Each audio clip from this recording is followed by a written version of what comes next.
welcome to the Doomsday Report. Now, on this week's episode, I am being joined by Tiberius. Now, you guys are from Edinburgh, am I correct? Yeah, we are, yeah. Now, how are you all doing? Welcome to the Doomsday Report, first of all. Thank you. Now, the first thing I'd like to cover is, I'd like to ask you about the Scottish Alternative Music Awards. Yep. Oh, now, you guys won that, like, the best metal category in 2017, didn't you? Yeah, that's right. We've been milking it for a while now. Milking it, yeah. I mean, this is the first time I've had the chance to speak to you about that. So, how did that all come about? Oh man, that was what, 5 years ago now? Yeah. I can't even remember. Our second EP. We only had two Beautiful EPs at the time, yeah. Yeah, and we just got nominated for. We were gigging quite a lot in Glasgow, and you know, some of the sort of local promoters at the time were kind of really big fans of us, and I think were just kind of pushing us to do as well as we possibly could. And I think they must have submitted us. I think how that works is, like, industry professionals have to nominate you, Right. and then you then end up going to a vote. And yeah, we somehow won it, and we're not entirely sure how, but there we go. I mean, that's a big compliment if you're being put forward by like promoters and fans voting for you yourself. It's not a case of we want to do this, you know, please vote totally. for us. It's all for them onto you. So Yeah. I mean, that's a big honour, I see. Now, another thing I'd like to know is how long have you guys been around? Oh God. 2014. Is that it? Yeah, so Yeah. is that 8 years? 8 years. 8 years, yeah. 8 years, bloody hell. Yeah, I know. How did you all meet? Did you know each other before the band, or was it something that come together naturally? Well, me and Grant were at high school together. Yeah, I think the rest of it was kind of like college-y. Yeah, stuff, Grant and I you met know. at college and uni, and I met Chris through Grant, Yeah. and then Ryan through uni, and Nick sort of external friend group. I thought you went to high school with them. No, This is nice. You're finding out facts about Nick. I met Jahan and Grant in 2008 at college, and then yeah. Remember the That year? was about- It must have been a It was- special moment for you. And then it was 2015 by the time I jumped on board. And So was you all studying music, or was it different things? So Grant was on a gap year studying music before he went off to do his own degree, and Ryan and I were studying an H&D in music at the time. Right. And yeah, Chris is just, well, you and I started the band because we wanted to, well, I'd left uni at this point and I was just working full time and doing a bit of teaching, and wanted to kind of maintain the level of standard of my guitar playing from uni and even just push myself a little bit further. And Chris was kind of played a lot in bands when he was in high school and wanted to push his playing as well. So we started writing these songs that were essentially exercises to push yourselves, which then became the first EP. And Chris and Grant lived together at the time, and Grant was sort of pop in and sort of by osmosis has now joined Tiberius, which was the kind of the plan all along. We just basically gaslit him until he joined. We thought if we kept playing around him for long enough, he'd eventually be part of the band with everything. Well, we can him down. Yeah, pretty much. Now, you mentioned your EP, when was that released? God, when was the first one? first one was 2015. Thank you. Yeah. No, was it not 2014? Facts and figures over here. 2014, I think, or maybe. Yeah, I think it was 2015. I think it was right at the beginning of 2015. 2015. Okay. And at the time it was a slightly different lineup. It was these three guys, different drummer and different bass player. Different and then section, by the time we were all on the record together, it was 2017. Right, so you mentioned it was different guys, so how has the band evolved over the years then? I think this is our strongest form in terms of being like a form. single, like, This is our final form. this is our final form. I hope so anyway. I'm not finding another drummer anytime soon. That's always the hardest bit about Yeah, if you starting a leave, I band will up. savagely kill you. Like, it will be merciless. The first, certainly the first EP was us kind of like working out what we were doing and like what we were going to write, and so it was just a bit of experimentation. And I think after that, like, it was a bit more solid by the second EP, and we had like a proper lineup, and then both of them were kind of just like working at what we wanted to do before we were recording like a full length album, and knowing what we wanted to do with that, and having the right people on board, and you know, knowing what we wanted to sound like and that kind of stuff. Yeah. Right, now you touched upon that album that came out in, what was it, 2020? 2020, what a year to release It was right at the start of COVID. We'd like scheduled the release, and we had gigs and stuff. We had a tour. Yeah, everything ready. Yeah. Every single started to come out right just as a global atrocity was kicking off, which obviously was not ideal. But basically I'm a not- kick in the teeth to a band. I mean, for something. Yeah, for something we were working so hard, Yeah. for so long. I think it's fair to say that COVID hit us hardest of all. There was a couple of things about it though. If COVID hadn't happened, like we filmed the first music video for the first single in December 2019, when unbeknownst to us, COVID was definitely starting to swim about in the UK. And then we had 2 other video shoots scheduled, and they obviously got canned. And then I would argue that 2 videos that came as a result of that, because we had to do it socially distanced or like green screen and like all DIY. I thought there were 2 of our slightly better videos. Do you think they're better than the one we filmed in December? In December? Yeah. There was We did the Swanson one in December. Do you think they're better? I would top them like Leviathan. Yeah. Number 1's Leviathan. Leviathan number 1. Okay. I would say the December one number 2, and I love The Mechanical. context to this is that he directed the 2. I did 2 of them. Joey did the other one, and I just wanted you to shit on Joey on camera. Oh no, Joey's. Sorry, lovely, Joey. lovely. The rest of us really like you. Ryan's a piece of shit. That's not true. Right, now, I see with regards to shooting videos during like the pandemic, Yeah. what was the biggest difficulties that you had with it being socially distanced? Trusting Chris, because basically we realised that everything was falling apart and the wheels were coming off, and we were just about to. And then the pandemic hit. And then the pandemic hit. And then we were about to. We were like, oh, we can still probably shoot a video in this place because that'll be fine because. COVID's not really out there yet. We haven't got it, so it's fine. But then the venue cancelled on us, and we were like, "What are we going to do?" And then Chris went, "Don't worry, I've got this." And then went radio silent for about 3 weeks. Yeah. And then the day before the release, just I went. sent you a video. He sent us a Google Drive link. He went, "Here it is," and we had like no idea what was coming, and it was the greatest triumph of cinema that I have ever seen. It was incredible, and that was the Mechanical Messiah video. And I don't know if you've watched it, people on YouTube, but you should. And that's coming up right now. Will, you can edit that in.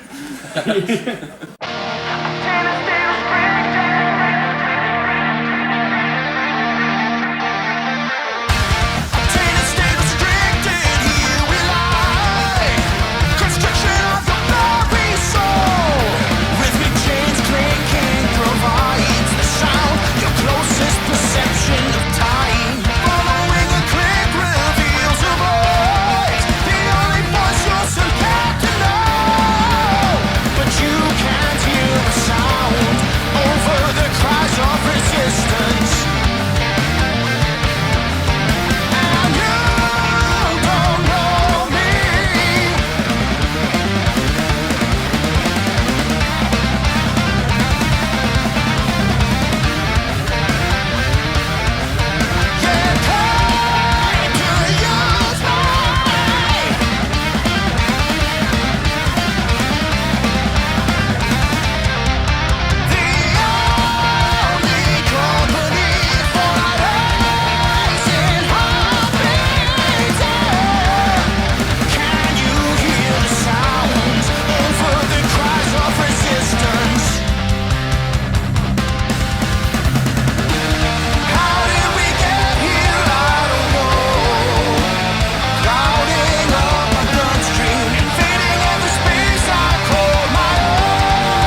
And we're back. Now, see, with following on from them videos, what was the plan after coming out of the lockdown?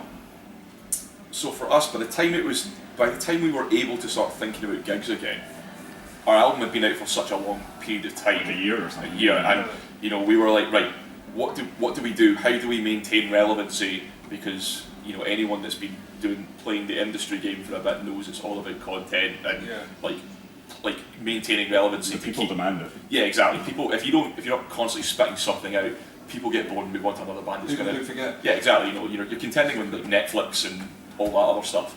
So we released a Halloween single. Was that 2021? It was last October. Last October, yeah. So that was I was just messing around with some sort of more kind of not really Tiberius music at the time. I was just playing you wrote an Iron Maiden ripoff. I wrote an Iron Maiden ripoff Yeah. as a bit of a joke, and then the guys started to dig it, and we were like, right, well, why don't we write a song?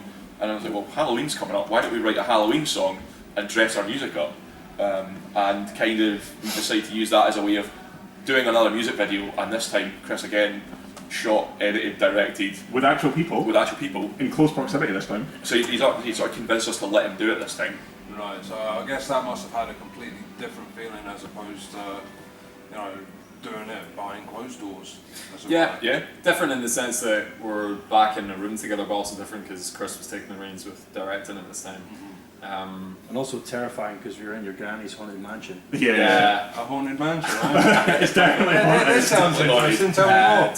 Well, and also my girlfriend was playing a serial killer that was killing us all in it. But no, so basically my granddad's back in like I think it was like mid-80s, maybe earlier than that. They had like a big old house that used to run as a bed and breakfast. Yeah. They're massive Tories and they got massive. No, they are not. They are not Tories. They got Victoria House. Anyway, my grand's I'll hide that fact. my grand's lived in that house on her own for like over 30 years or something, and it just kind of like works as the perfect sort of space to have this video in. And she actually at the beginning she was like, yes, I'd love to show off my generational wealth. when we asked her if she wanted to be in the video, she was like, oh yeah, maybe. And then I think as she saw what we're doing, like she witnessed us like. Once she saw a bunch of half-naked boys covered in blood, she was like, "Oh, I gave that up in the '60s." To be fair, like Ryan, other than bass playing, Ryan brings a phenomenal number of sets to the table. Yes. I was thinking about this the other day. You know, a lot of people ask us when we release content, they're like, "Where the hell are you?" So we've just done a live stream concert. What we got to use a James Bond and classic car museum for, which is owned by Ryan's father. The Bowness Motor Museum, just a little plug there. It's, yeah. Cut 18 miles east of Edinburgh. It's very reasonably priced. Yeah. It's not So, worth it. you know, so we get to do a lot of that kind of fun stuff thanks to Ryan's connections. Well, connections are a really important thing to have in this game. Yeah, for sure. You know, so what are the plans like moving forward for the rest of the year? Is this your final show of the year? Is there any more recordings I've happening? got at least one other show Playing a this show on month. next Saturday, 1st of October, Power Metal Quest Fest. That's in Birmingham at the Asylum, and then that's headlined by Symphony, and then we are maybe doing another show. We'll see. But then it's straight into recording for album 2. We've played a lot of shows this year. We've fulfilled a lot of commitments for 2020, and we are like the album 2 is like ready to start getting pre-production done to it. So yeah, we're gonna work on some new music finally. Right, now see, with regards to the shows that you've played over the last few years, what has been the most memorable show? It doesn't necessarily have to be the biggest show, just one with like the craziest crowd, something that happening that you don't usually get at a normal gig, something that sticks out in your mind. I have two that I would say, which would be Radar Festival we did this past summer. Really good festival. We were on the second stage, but the room was absolutely packed out. Crowd was pretty nuts for it. Nearly knocked out a couple of people with my guitar, but apologised profusely. And then the other one for me is the Edinburgh show we played over summer, which was just a standalone kind of after we finished the tour headline show we did in Edinburgh, which was sold out, which is really nice to like sell out a headline show in our hometown. It was like quite rewarding. How did that feel? Yeah, it was great. Oh, it was a huge achievement. Yeah, I was really happy with it. I know Jahan's done a lot of work to put it on as well, so I'm sure he was. Yeah, we try and keep emotionally and financially pleased. Yeah, I mean, one of the biggest ethoses for Tiberius is we try and do as much in-house as possible because, you know, I always have a saying, whereas if you want to make money in the music industry, provide a service to bands, don't be in one. And the most, if we can do as much of it in-house as possible, we will, to try and save money. And it means that we can reinvest that into something else, whether that's t-shirts, or maybe we want to do a vinyl run, or, you know, we want to do a bunch of shows down south, or we want to go and play a festival, or we want to throw it into advertising. You know, it's anything we can save. You know, it does help, and it goes into like a band bank. Yeah, absolutely. Yeah. Plus, it makes all our stuff very us and very weird. Yeah, exactly. Like our music videos and like doing an interview in the toilet. Yeah, exactly. I've got to tell you, this is the first for me. Interviews in the bogs, man. It could be the way forward. You don't know. Tremendous acoustics in here. Yeah, it does sound good. It's actually The last thing that was maintained though is that poster says the 27th of April 2019. So zoom in. Last time it was clean. Oh, someone's getting fired for that. Oh, right, you fucking scab. Right, now see, out of all of your videos, what are your favourite ones? You must have one personal favourite. My favourite is probably the Leviathan video for sure. Really? Yeah. I like the whole format that we got to use a bit of animation. I did a friend from Joey Sech, and we got to mix in like playing with some green screen stuff as well. Yeah. And like I think for us, it was our biggest achievement in terms of like technical achievement of what we done on video for like £0. That's alright. I like Mechanical Messiah because it's like everything got shut down. We had to do a video on like no budget with no notice, and I decided the cheapest, most cost-effective genre was sci-fi, and then I turned my shit into an alien. Alright, yeah, fair enough. I think for me of Super Bowls, because it was the first time like the Because it's got lots of you in it. Shut up! Because it was the first time the five of us were back properly in a room together post-COVID, and yeah, it was kind of nice. My girlfriend's like, fuck yeah. Chris also got an opportunity to degrade me on camera. Yeah. He's been wanting to do that for. He stripped me down to my pants and I got my throat slit on camera. Nice. Which is pretty rad. I've been To be thinking fair. about that one for years. Yeah. At some point, everybody in Tiberius is going to get degraded on camera for Chris's pleasure. It's true. It's true. I'm liking where this is going. I really do. Now, what has been the biggest difficulty in recording the album that you've had? Whether it be technical, time. Well, I know what it is for Grant. Us? No, the room he records. Yeah. So we record as much of it as we can at my house, and you know, there are certain limitations to what we can do in the house. One of which is we make Grant sing in my cupboard, which also contains the main sewage pipe for the house, affectionately known as the shit pipe. However, during COVID, I have boxed it in. Hold on. So it's not just where the shit pipe is, it's also where all the pipage is. So it means that you've already heavily insulated it with a usually staple gun duvets to the wall. Yeah. So I am boiling. Yeah. It smells. You refuse to give me anything other than tepid water because you don't want it to be too cold and cool down my voice. And I'm stuck in there, and half the time you forget about me, and you start talking and leave me in the shit pipe, in the fucking, we call it the hurt locker. So I'm stuck in the hurt locker, I'm so uncomfortable, and they're attacking each other with cream or something. And that sounds mental, but that's literally what happened last time. Actually, I would say the hardest thing about recording is the tension. Because usually it's like 9-hour days. Like violence is nearly occurred quite a few times. Really? Violence is always the answer for us. Yeah, Chris has been hit in the knee with a toffee hammer before. He's scattered my bin on the floor. It's got pretty heated, and at that point we just know it's time to go home. It's usually followed by a line of, right, are we happy with today? Yeah, cool, get out of the house. And we How speak often for does that sort of stuff happen then? Every time. Yeah, every time. Once a week. Yeah, there's not been a single recording session where it hasn't been, supremely tense. But like in a good way, we're not, it's not like drug fuel, so it's fine. We're quite a clean band, so it's like, brotherly fighting, sort of, some things.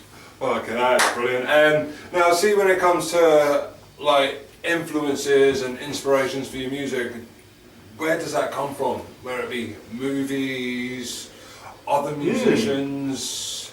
That's interesting that you say movies, because I think like a lot of our stuff we did push to be like quite cinematic, and if we're recording, especially if Grant's recording vocals and we're shouting directions at him through a microphone into the Art Locker, most of what we scream is, "Can you do that more Disney?" Yeah, we have. I think we use probably a lot of movie kind of soundtracky sort of influences. I mean, we've kind of done like spaghetti western style tracks. We've done the sort of Blade Runner style stuff on the new album, the latest album.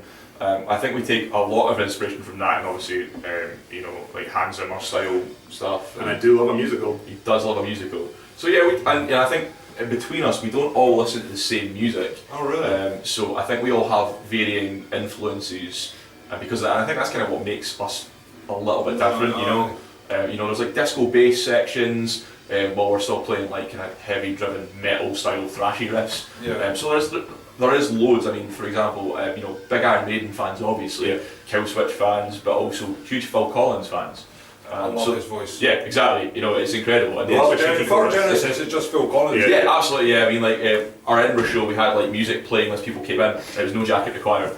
You know, so we had like stuff like that going on. We listened funk in the van on the way over. Really varied influences. Grant, you've got quite a lot of interesting vocal influences as well, wouldn't you say? Yeah, I mean, I think things growing up, the main ones growing up were people like Stevie Wonder was a big deal for me, and more recently, I think I've really been on a kind of funk kind of train in terms of like Corey Wong. Man's gonna say Corey Wong. Yeah, I love me some Corey Wong, Dirty Loops, anything adjacent to that kind of stuff. Like my Spotify recommendations have been kind of wild at the moment. Really? I actually don't listen to a lot of metal, to be Do you honest. not? No, I mean I go through phases, and when I do, it can be very varied because it can be stuff like Protest the Hero, but it can also be like Lamb of God. So kind of really two different kind of ends of the spectrum in terms of. I'm not really into tech death or anything like that, but you know, it just depends. Grant, you can't say that on the internet. Tech death seems to be interesting genre because there's quite a few bands of that about the local scene. Yeah. Tech death at the Yeah, moment. shout out to God Eater. But that's a growing scene. Yeah, no, absolutely. Now, what's the plans for next year? Is there going to be another album? Anything else? Yeah, so once these kind of last couple of shows are out of the way, we're already starting to prepare for pre-production, like I said. Yeah. So we'll start tracking over winter, and you know, we'd hope to have something ready to go out towards the middle of the year, maybe some singles in the spring. Awesome. And we've already started booking some shows, and we're looking at sort of tours. And I mean, realistically, the goal is trying to get to Europe. For a couple of dates as well. Yeah. Have you made any contact with any promoters like across in Europe at the moment? Yeah, we're speaking to a few. It's mostly kind of festival stuff that we're looking at because you're kind of that's what the crowds are, man. Exactly, you're guaranteed an audience. You can kind of mitigate some of the cost by doing the festivals and not taking the risk of doing like 10 tour style shows. And you know, it's definitely, the way I see it is, it's the best way for us to go out as an advertising one for our band, then go back and try and do some kind of smaller club shows, and try and hopefully take some fans and have a bit of a conversion rate from the festival, you know. Awesome. Now, final question: what advice would you give to any younger bands who are starting up, who want to progress in the way that you have? Don't do it. It's the shaking of the head. I would say do as much of it as you can by yourself, and don't be nervous about asking bands that you're playing with. I mean, you know, I do a lot of the management and booking stuff for Tiberius, and any bands that we play with, I always love to talk to them about what they're up to, what they're doing. You know, there's a lot of kind of guys out there that will have like management companies that will charge you a monthly retainer fee for management, when realistically you don't need it. You just need to send some emails and speak to people, and you can save a lot of money by doing that. And just, I guess, learning Photoshop, learning how to do videos, trying to do as much of the pre-production of your songs as possible, all that kind of Have stuff. budding directors in your band. Have guys with generational wealth in your band. That would go a long way. I think it's a case of, unfortunately nowadays, it's not just about being able to play your instrument and writing great songs. There's so much more of it that you need to get on board with, and we've spent a lot of time trying to do that. So I would say, if you are playing with sort of bands that are more established and you're on your shows, talk to them, ask them questions. You know, I've always kind of had my DMs open for bands asking questions where possible, and we're always kind of talking to bands about oh, that was great, but what if you tried this on your next show or whatever. I think feedback is always really important, and ask for it wherever you can, and take it on board. It might not always be right, and you're dealing with opinions at the end of the day, but realistically, get as much feedback as you can. Yeah, sometimes it's hard to get honest feedback rather than your mates just being like, oh, that was great. Blowing smoke up your ass. Yeah, and it's kind of easy to get into the groove of your own music and not really realise what's going on. So I think that kind of feedback is important. But I'd also say just do your own shit. We've always tried to just do what we want and assume that there will be other people out there with the same taste as us that will like the stuff. Yeah. So it's not a compromise on anything we think will sell or shift numbers. It's it's just what we want to do. I think that's important to have an identity as a band and not just be one of 1,000 other bands doing the same thing. You gotta get real weird. You gotta get real weird and do your own shit. Yeah. Get noticed that way, didn't you? Yeah, that's it. I mean, we're not represented by any management, any booking agents, any labels, and we've kind of maximised our own stamp on everything as much as we possibly can because of that. And realistically, one of our part of our manifesto is Tiberius will be anything we want it to be. Right. That's why we did release a weird Halloween single that's not as techy or whatever as our other tracks, but it is just because we will have it be what we want it to be at that time. Yeah. So it's your stamp on things is your way. At that point in time, yeah, totally. Because you say you're not with any management, but you are essentially managing the band yourself. Yeah, for the most part. Yeah, we run most decisions by democracy, but I kind of bottleneck it and funnel it. With an iron fist. Sometimes. Right, now, what I like to do, sometimes I like to put bands on the spot, and that's what I'm going to do right now. I want you to look into the camera and tell anybody who watches the Doomsday Report that hasn't seen you yet why they should come to your shows, why they should listen to you. Come on the spot. It's very good fun. This is why you should come to the shows, because it's real weird. It's really weird. Watch the clips. It gets real weird. We've brought them into a toilet. if this is what we're before the show. Interview in a toilet, I might add. We haven't even gone on stage yet, and we're in a toilet. Come on. What more can we possibly do? But also, check out our music videos. If you like our music videos, you're likely going to like us live. Awesome. Thank you so much. Well, what can I say? I have been Esteban. This has been Tiberius. And this has been a fucking bathroom. This has been the Doomsday Report. Keep it metal.